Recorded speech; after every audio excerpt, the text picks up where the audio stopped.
everybody. Good afternoon. Happy Monday. Happy St. Patrick's Day. I see a lot of us are very festive in our green. Peter Ducey, I like it. First today, I want to address the devastating tornadoes and storms that have impacted many states throughout the South and the Midwest. As of this morning, more than 40 innocent lives have been lost, and many communities have been totally destroyed. The president has been actively monitoring the situation, and the Trump administration is engaged with governors and local officials to restore affected communities and livelihoods. Everyone impacted is in our prayers, and President Trump is fully prepared to assist state and local officials as they recover from the horrific damage.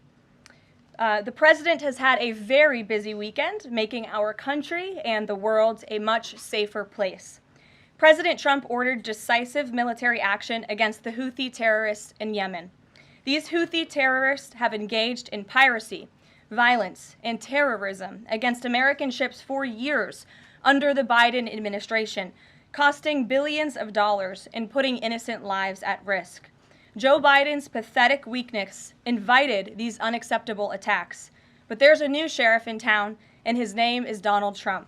And the world is officially on notice. America has a commander-in-chief whose peace-through-strength approach is unwavering and should not be tested. As the president said, no terrorist force will stop American commercial and naval vessels from freely sailing throughout the world.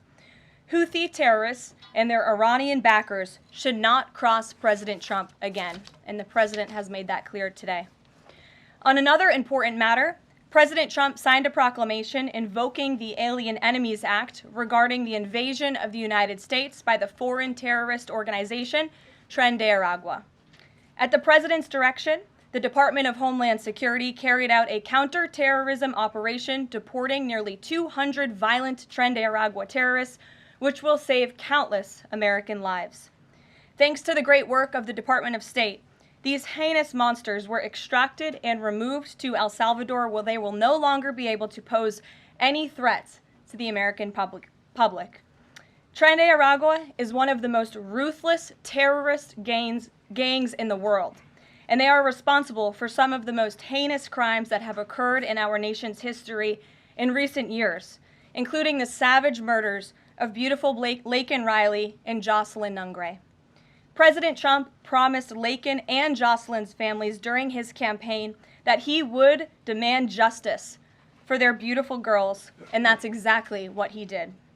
As the president acknowledged during his inaugural address on January 20th, he pledged to invoke this act, and he has no higher responsibility than to defend our country from threats and invasions.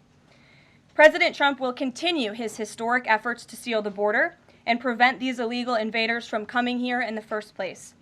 As the New York Times is acknowledged over the weekend, President Trump's policies are working. Here's how the Times summed it up. Illegal crossings at the U.S.-Mexico border are down to their lowest level in decades. Once crowded migrant shelters are empty. Instead of heading north, people stranded in Mexico are starting to return home in bigger numbers. The border is almost unrecognizable from just a couple of years ago, when hundreds of thousands of people from around the world were crossing into the United States every month in scenes of chaos and upheaval. This is the Trump effect in action. And again, those are the words from the New York Times. We didn't need a border security bill. We just needed President Trump. All of these actions taken together are contributing to a wave of optimism about the direction of our great country. According to brand new polling from NBC News, more registered voters say the United States is heading in the right direction than at any point since early 2004. Americans support President Trump's common sense approach that's getting our country back on track in record time. Meanwhile, the president's critics can't say the same. That same new NBC poll also found that the Democrat Party has reached an all-time low in popularity. It turns out when you let your hatred of President Trump get in the way of doing what is best for America, the people reject you. Who would have thought? Joining us today in our new media seat is Kelly Meyer. She is a White House correspondent with News Nation. News Nation started in 2021 and is one of America's fastest growing cable news networks with a focus on news for all of America. It's part of a larger ecosystem. Nexstar, which is home to News Nation, the political website The Hill, the broadcast network The CW, and local Nexstar stations. With that, kick us off, please, Kelly. Thank you, Caroline. What do you say to Americans who want safe streets but are concerned due process is being violated? The president is using every lever of his executive authority and his constitutional authority within the bounds of the immigration laws of our country to ensure that our streets are safer for law-abiding American citizens. And this administration is focused on detaining, arresting, and deporting illegal criminal aliens. And as you saw this past weekend, the president used his authority under the Alien Enemies Act to deport foreign terrorists. Tren de Aragua is now a designated foreign terrorist organization. And as I said, there were nearly 200 Tren de Aragua members who were sent to El Salvador this weekend. Countless lives will be saved because of this action. And if you talk to the families, the Angel families, as I mentioned, Blake and Riley and Jocelyn Nungray, they understand the grave cost of life at the hands of these illegal terrorists. And the president is proud to deliver on that promise for them. And just to follow up on that, this will be challenged later today in the courts. Does the president, does this allow him to defy the court order without having this the checks and balances and the separation of power? No. In fact, this administration acted within the confines of the law, again, within the president's constitutional authority and under the authority granted to him under the Alien Enemies Act. We are quite confident in that, and we are wholly confident that we are going to win this case in court. Peter. Thank you, Caroline. If you guys can't send 200 Tren de Aragua terrorists at a time to El Salvador, where are you going to send them instead? It's a very good question. You'd have to ask the courts and the people on the left who are trying to fight this administration for doing the business that this president sought out to do, which is to deport these foreign terrorists. And we're very grateful to President Bukele and to El Salvador for accepting these heinous monsters where they will face justice. And if these guys are terrorists at war with the United States, is President Trump considering anything more lethal to address them than just sticking them on a plane somewhere else? Well, it sounded like you had a little bit of curiosity in the premise of your question, so I want to address it. These are designated foreign terrorists. The president signed a proclamation on February 20th, 2025, designating TDA as a foreign terrorist organization that was in consultation with the Attorney General and the Secretary of Treasury. That was pursuant to 8 U.S. Code 1189. The president has the right to do that. And I think nobody would argue that Tren de Aragua should be designated a foreign terrorist organization. If you want to have that argument, I'm happy to do it. These are heinous monsters, rapists, murderers, kidnappers, sexual assaulters, predators who have no right to be in this country, and they must be held accountable. And something different. There is now a member of the European Parliament from France who does not think the U.S. represents the values of the Statue of Liberty anymore. They want the Statue of Liberty back. So is President Trump going to send the Statue of Liberty back to France? Absolutely not. And my advice to that unnamed low-level French politician would be to remind them that it's only because of the United States of America that the French are not speaking German right now. So they should be very grateful to our great country. Kelly. Is the administration prepared to give the court what it wants in terms of the time of the flights that departed, that went to El Salvador, and some of those details that the judge is asking for in trying to determine the timing? Clearly, the 5 named individuals were not deported That's in right. compliance, but looking more broadly, wanting to know about the timing of flights and so forth, because the verbal order did say turn around the flights if there's an issue. So is the administration prepared to provide that information? I'm prepared to provide it right now. All of the planes that were subject to the written order, the judge's written order, took off before the order was entered in the courtroom on Saturday. And the administration will, of course, be happily answering all of those questions that the judge poses in court later today. And for people who have due process questions about making certain that there wasn't anyone who was swept up who did not meet the criteria that you laid out, is there a way for the administration to provide more detail about how that was determined, who the individuals were that met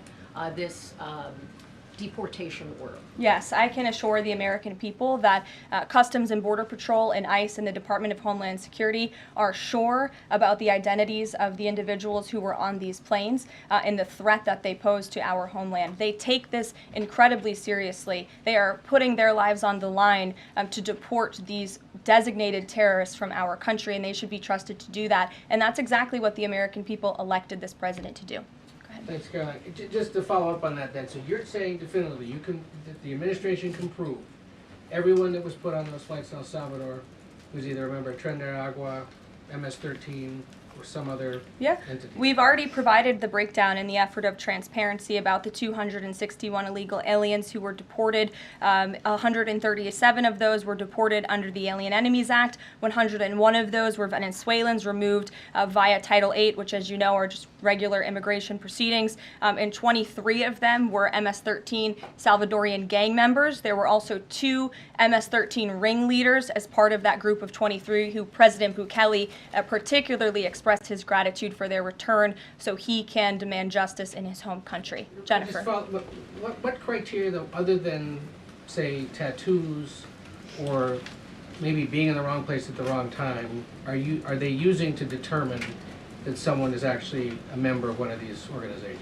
Intelligence and the men and women on the ground in the interior of our country who are finally being allowed to do their jobs. Their hands were tied under the previous administration, and as I said, they take their jobs very seriously. They should be trusted and respected by the American public with this operation, and of course, as I said to Kelly, the administration will provide all details to the questions that the court poses. Jennifer. One more follow-up on that. Can you say how much the U.S. is paying El Salvador to imprison these Venezuelans? And then a different question on Russia. I was wondering if you could give us an update on the ceasefire negotiations, and is there anything you can share on the list that Putin passed along to President Trump for the things he's requesting? Sure. To your first question, it was approximately $6 million to El Salvador for the detention of these foreign terrorists. And I would point out that is pennies on the dollar in comparison to the cost of life and the cost it would impose on the American taxpayer to house these terrorists in maximum security prisons here in the United States of America. And I would echo the message of our Secretary of State, Marco Rubio, who expressed his gratitude to President Bukele and El Salvador's government for their cooperation in this deal. As for Russia, as you know, the president announced last night on Air Force One on his return from his very busy weekend in Florida that he will be speaking to President Putin tomorrow. I won't get ahead of those negotiations, but I can say we are on the 10th yard line of peace, and we've never been closer to a peace deal than we are in this moment. And the president, as you know, is determined to get one done. Sure, Caitlin. I have 2 questions for you. One on the flights, but first on the president's post overnight, saying that the pardons that were issued by President Biden preemptively to members of the January 6th committee, that they're now null and void. Have attorneys here at the White House told President Trump that he has the legal authority to undo a pardon simply because it was signed by auto pen, as he said? The president was begging the question that I think a lot of journalists in this room should be asking about whether or not the former president of the United States, who I think we can all finally agree was cognitively impaired. I know it took people some time to finally admit that, but we all know that to be true, as evidenced by his disastrous debate performance against President Trump during the campaign. I digress on that. But the president was raising the point that did the president even know about these pardons? Was his legal signature used without his consent or knowledge? And that's not just the president or me raising those questions, Caitlin. According to the New York Post, there are Biden officials from the previous White House who raised those questions and wondered if the president was even consulted about his legally binding signature being signed onto documents. And so I think it's a question that everybody in this room should be looking into, because certainly that would propose perhaps criminal or illegal behavior if staff members were signing the President of the United States autograph without his consent. Biden is on the record talking about issuing preemptive pardons to these people. But was he aware of his signature being used on every single pardon? That's a question you should ask the Biden White House. Is there any evidence on that he wasn't aware of it? You're a reporter. You should find out. Okay, Sean. on the flights, so I have a question on the timeline of the flights. You keep talking about the judge's written order, which hit the docket Saturday night at about 7:26 p.m. But he issued a verbal order before that at about 6:45 and 6:48 p.m. based on the court hearing. A verbal order from the bench. Does the White House feel the need to comply with a verbal order from this judge? Again, as I said, all of the planes subject to the written order of this judge departed U.S. soil, U.S. territory before the judge's written order. But what about the verbal order, which of course carries the same legal weight as a written order, and said for the planes to turn around if they were Well, in the air? there's actually questions about whether a verbal order carries the same weight as a legal order, as a written order, and our lawyers are determined to ask and answer those questions in court. Sean. Hey, so on Friday, the president suggested at length that it should be illegal to criticize judges, but he has repeatedly criticized judges who rule against him, and Elon Musk is calling for impeachment of judges who have opposed the administration. So how are those two things not in conflict? I have not heard the president talk about impeaching judges. I know you mentioned Mr. Musk's tweet, but I have not heard the president of the United States ask that. Mary. Hey, thanks, Caroline. I wanted to ask about this video I saw this morning set to the tune of, I believe, Closing Time, about deportations of illegal migrants. What's the strategy behind the White House's videos they've been putting out on this, and can you kind of talk us through the thinking on these videos? Sure. I think the White House and our entire government clearly is leaning into the message of this president. And we are unafraid to double down and to take responsibility and ownership of the serious decisions that are being made. The president was elected with an overwhelming mandate to launch the largest mass deportation campaign in American history, and that's exactly what he is doing. And to this very day, we are now, I think, 56 or 7 days into the administration by my count. The president still receives an overwhelming public support for the policies that he is enacting. So we are unafraid to message effectively what the president is doing on a daily basis to make our communities safer. And the specific video you referenced, I think it sums up our immigration policy pretty well. You don't have to go home, but you can't stay here. Go ahead. Thanks, Caroline. I have two questions. First, will President Trump put sanctions on Russia if the talks on Tuesday don't go as hoped? And secondly, have any illegal immigrants self-deported through CBP home yet? To your first question, it's something the president has floated, and certainly he's willing to do if necessary. I don't have anything to read out, and I would never get ahead of the president on such a serious decision. To your second question about the CBP Home app, I would have to check in with the Department of Homeland Security, but it's a great question, and we're very proud to repurpose this app, which the Biden administration abused to facilitate the mass illegal entry of illegal immigrants into our country. It was like a fast pass at Disneyland. That's not happening under this administration. We are encouraging illegal immigrants to actively self-deport to maybe save themselves from being in one of these fun videos. Caroline. Sure. John, good to see you. After President Trump strafe-bombed the Houthis yesterday, he said that if they retaliate, he was going to personally hold Iran accountable for that. Holding them accountable, what would that look like? Well, I would defer you to what the president put out this morning, John, where he said very clearly, I will read it, "Let nobody be fooled. The hundreds of attacks being made by Houthi, the sinister mobsters and thugs based in Yemen, who are hated by the Yemeni people, are all created by Iran. Any further attack or retaliation by the Houthis will be met with great force, and there is no guarantee that the force will stop there. Iran has played the innocent victim of rogue terrorists from which they've lost control, but they haven't lost control. They are dictating every move, giving them the weapons, supplying them with money and highly sophisticated military equipment, and even so-called intelligence.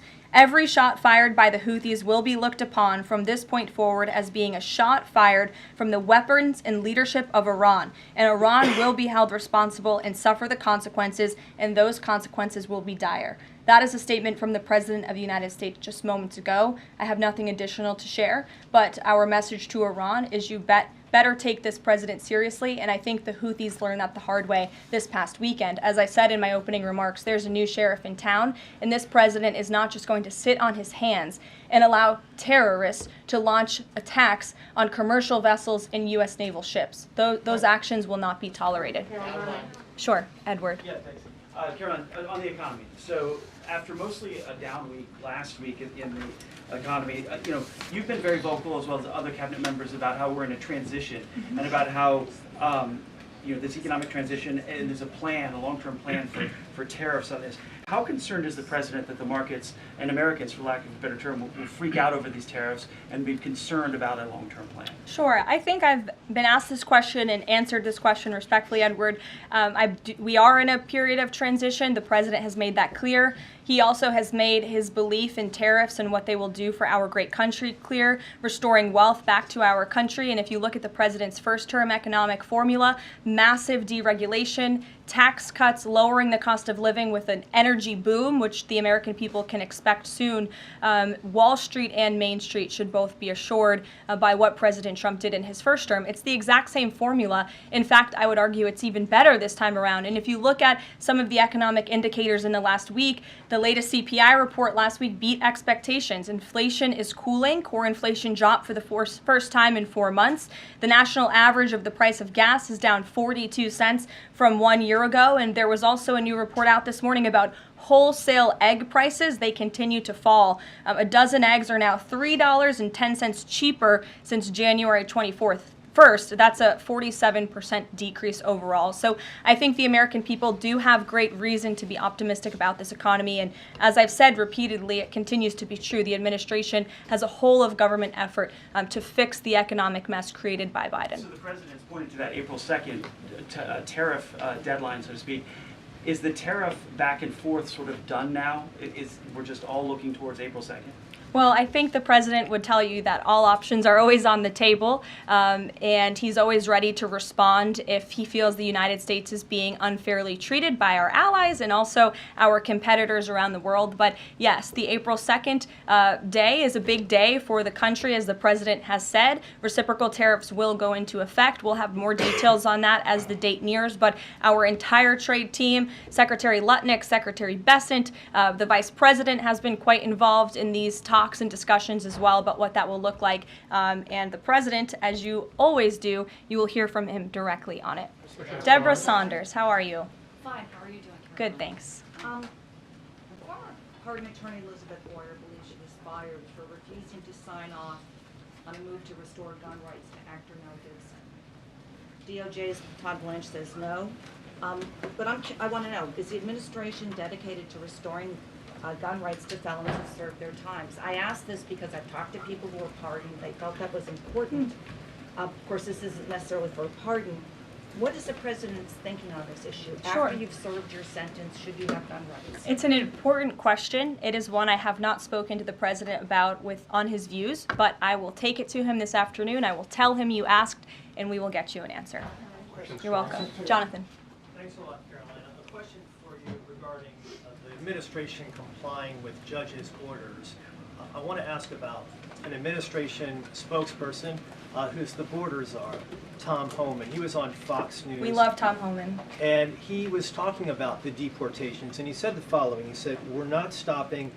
I don't care what the judges think," which seems to me, just reading that, that you don't care what orders come from the federal bench. Is that the case? Can you clarify that, please? Well, I think since you just quoted Tom, I'll quote Tom. He said, "I don't care what the judges think, but I can assure you that the administration is complying with the court order. And as I've said repeatedly from this podium, all of the flights that were subject to the judge's written order departed before the written order, and we are prepared to make that case in court later this afternoon." Reagan. And then if I could, on Russia, the president, as you pointed out, Caroline, made some remarks on Air Force One coming back from Florida, and he seemed to indicate that the conversation tomorrow concerns essentially dividing up assets, dividing up territory associated with the war in Ukraine.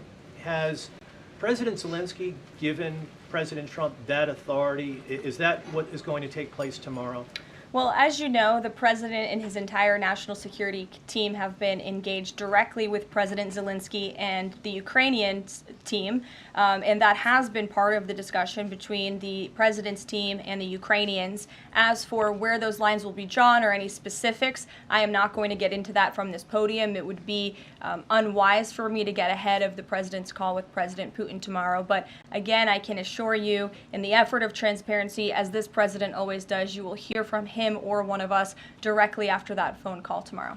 Reagan. Thank you, Caroline. There's a lot of focus on the judicial branch right now. The president has about 40 judicial appointments that he could make at this moment. Do you have an update on what the timeline would look like for those judicial appointments? And does the president have a list of potential nominees that he's vetting? I do not have an update on a timeline, nor do I have a list, but I can certainly have our team gather that for you and provide it. You're welcome. Sure. Go ahead. Sure. Thank you, Caroline. Go So ahead. the president is visiting the Kennedy Center this afternoon to He attend is. a board meeting. A question about what happened a few weeks ago. The Kennedy Center got bomb threats targeting a performance by Shingyun Performing Arts, which is an American company showcasing China before communism. This company has been targeted, unfortunately, by the CCP for years. I'm wondering if this administration has a response to this, and also as the president is putting an emphasis on arts and culture, what's the administration's message to potentially foreign state actors who are trying to disrupt that in the U.S.? Don't disrupt it. This administration will take that very seriously and hold you accountable. We obviously condemn any violence or threats of violence against American institutions. And the president will be traveling to the Kennedy Center later this afternoon. I look forward to going with him. As you know, he is now the chairman of the board of the Kennedy Center, where he hopes to restore arts and culture that embrace American tradition, don't disparage it, as we have unfortunately seen over the past several years. The president will be doing a tour of the center. In his business developer mind, I'm sure he will make some recommendations on how the center itself can be improved, but also we'll be discussing perhaps some future plays and musicals and theatrical programs that the center will be hosting under his new leadership and the board's new leadership. Daniel. Will the president be discussing with Putin tomorrow the future of Volodymyr Zelensky, sort of a follow-up to John's question? Again, I've been asked and answered this question now. I'm not going to get ahead of the president's discussion tomorrow, but after the phone call takes place, I can certainly provide a readout. Daniel. Caroline, thank you so much. You mentioned earlier in the briefing that you guys are at the 10-yard line of peace. Given the amount of progress that you've made in such a short amount of time, is that an indictment of the previous administration's foreign policy stance, and is it just more proof that you need to talk to people to sort of get things done? I think so. I think the previous administration is the reason this war began. As President Trump often says, this war would have never started if he were still in office. It only started because of the incompetence and the weakness of the previous administration. And President Trump is very proud of the progress that he and his team have made in such a short amount of time. And hopefully tomorrow that progress will move forward. Sure. Thanks. There have been some media reports just in the last few hours that the administration has decided to withdraw from the International Center for the Prosecution of the Crime of Aggression against Ukraine, which is designed to hold Putin accountable for war crimes. Are you able to confirm that? And if that has occurred, why has that occurred? I'm not able to confirm it because I have not heard that. I will caution, I know there have been many inaccurate and misleading reports from Reuters lately, so I would caution anybody taking that seriously, but I can check in and get back to you.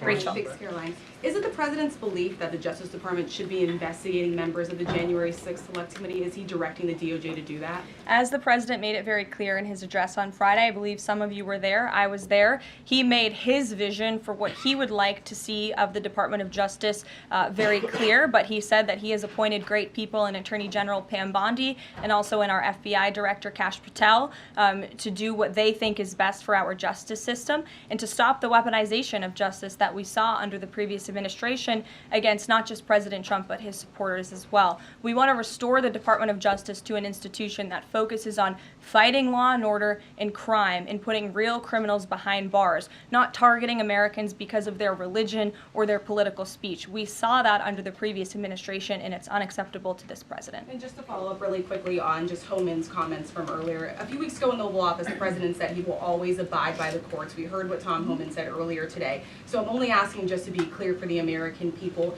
It is the administration's belief that that you feel like you are bound to comply by the judge's orders? We are complying with the judge's orders. Question on the storms. Sure. What role does the president see for FEMA with these storms? He's talking about getting rid of FEMA, states handling their own disasters.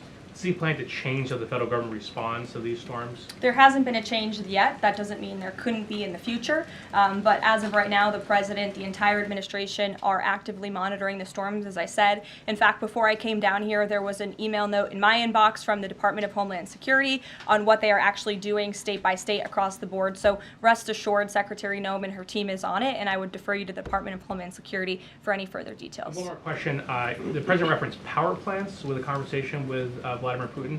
What is he referring to with power plants? What is that? There's a power plant that is on the border of Russia and Ukraine that was up for discussion with the Ukrainians, and he will address it in his call with Putin tomorrow. The nuclear plant. Correct. Okay.